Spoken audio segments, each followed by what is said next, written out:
Hello and thanks for joining us for our late night newscast coming to you from Arirang's news centre in Seoul. I'm Mark Broome.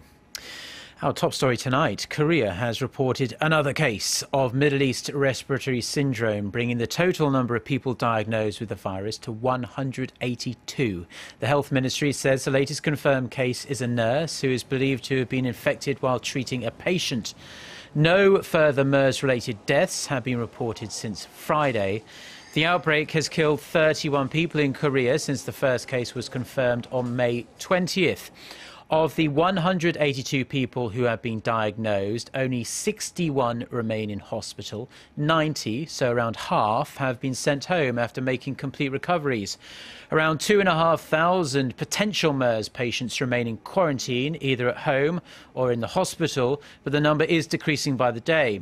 The authorities say more than 90% of the fatalities in Korea had involved patients with existing conditions such as diabetes or cancer, which were apparently made worse by the virus.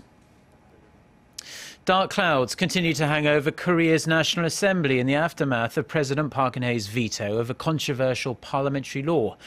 The main opposition party is so incensed that it's boycotting Parliament completely until a revote is held, a move neither the ruling party nor the opposition speaker say they are willing to entertain.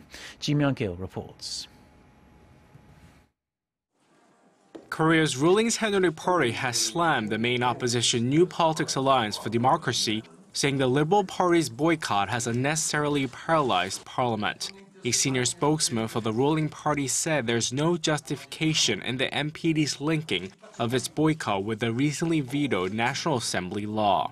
The Saenuri Party is demanding the MPAD switch its focus back to passing economy-related bills aimed at improving the livelihoods of the people and working to ensure the MERS outbreak is stamped out as quickly as possible.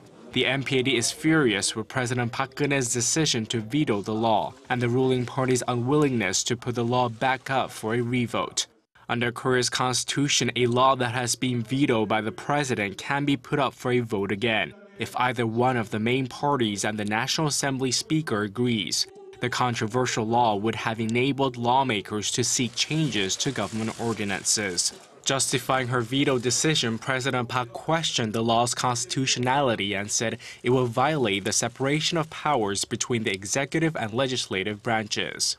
The MPAD also criticized the Saenuri Party's leaders and policymakers for their deference to President Park and for neglecting their legislative duties.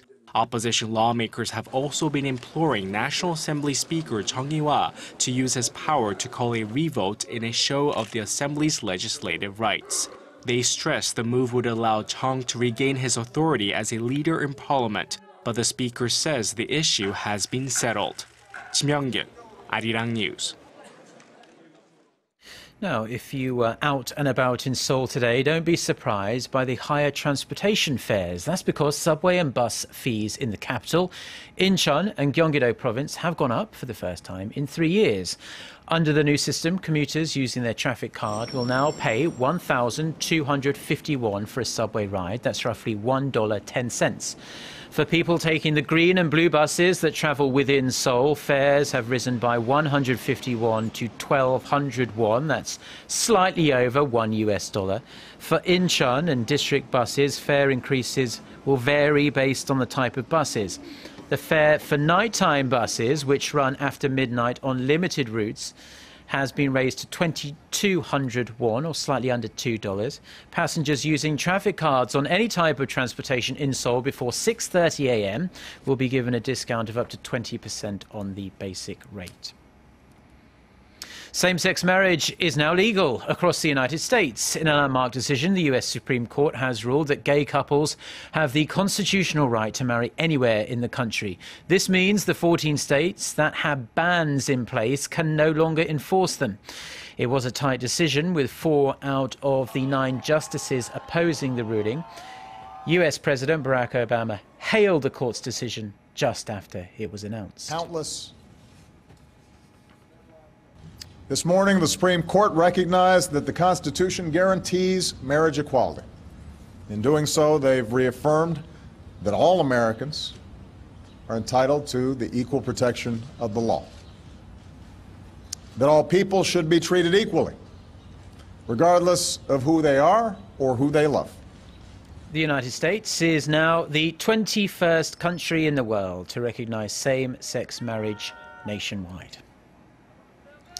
Now, in what is being seen as the most dramatic twist yet in the months-long crisis, Greek Prime Minister Alexis Tsipras has called a referendum on July 5th for voters to decide whether Athens should accept a bailout deal offered by international creditors. The Prime Minister himself conveyed that he is against the bailout plan, saying it was, quote, unbearable. After the announcement, Greeks were seen lining up at ATMs to withdraw money, worried about the stability of the country's financial system. The majority of Greeks are divided as to how effective this planned referendum will be and are unsure about what the government might do with the result. For the referendum to take place, however, Eurozone finance ministers will have to agree to extend Greece's current bailout programme, which expires on Tuesday. The Islamic State group has claimed responsibility for Friday's brazen terror attack on a popular tourist resort in Tunisia. At least 38 people have been confirmed dead after an attacker dressed in shorts and hiding his automatic weapon inside an umbrella opened fire indiscriminately on a busy beach on the outskirts of Sousse. Now, British Prime Minister David Cameron has warned the British public that they must be prepared for the news that many of those murdered were British nationals, as he condemned what he called a savage attack. Now, the suspected gunman, a local student, was killed by police, and a further 2 people are understood to have been taken into custody. Tour companies are sending aircraft to bring people back to Europe and allowing those who had booked vacations in Tunisia to change their plans. Now, a great many people retouch their original photos before uploading them on the web to make them look better. But the same technology can also be used to illegally manipulate important documents. But help is already here, as a group of Korean researchers have developed a way of quickly and easily spotting changes made to a digital image. Our Son Jung-in has more. Up until now, the only way for a regular computer user in Korea to know an image had not been faked or altered was by checking whether it was the original file. It's especially difficult given the advancements made in image modification programs like Photoshop in recent years. But now, thanks to a team of Korean researchers, ordinary people are able to verify the authenticity of a photo by simply uploading it onto a website.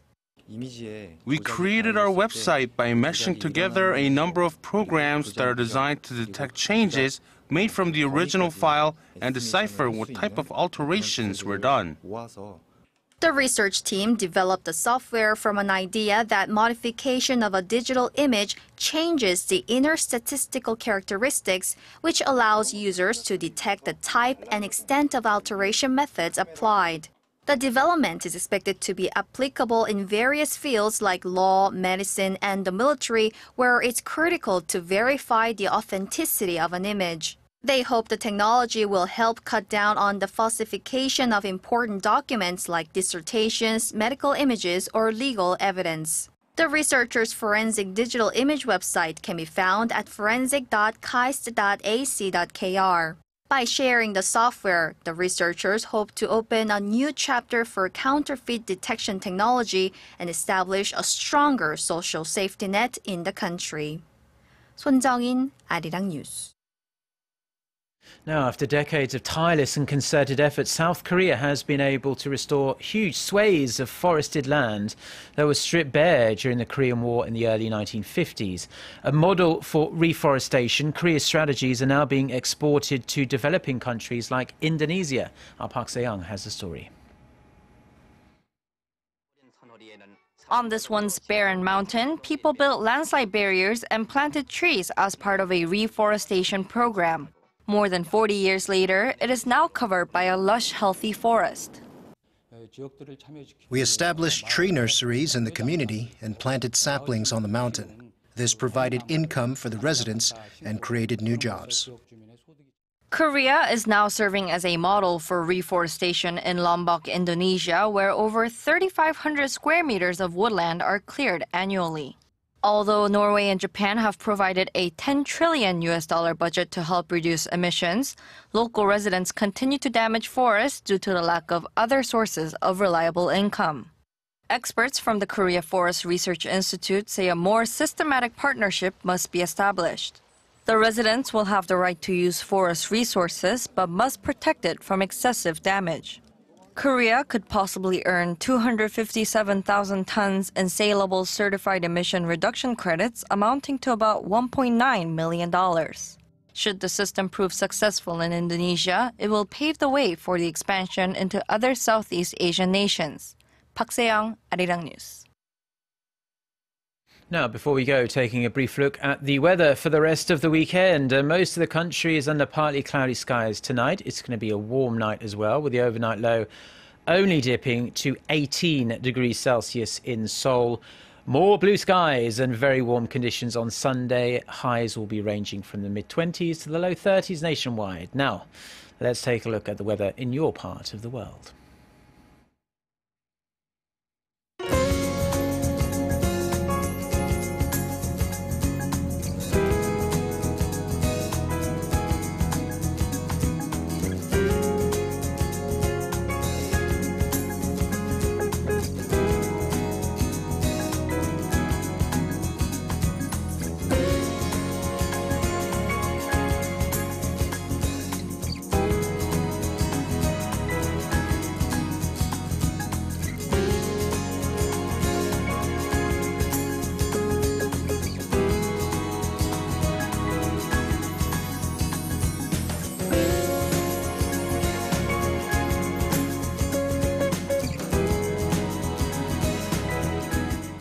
Well, those are the stories we have for you at this hour. For more of the latest, don't forget to check out our website, arirang.co.kr/news. Do enjoy the rest of your weekend.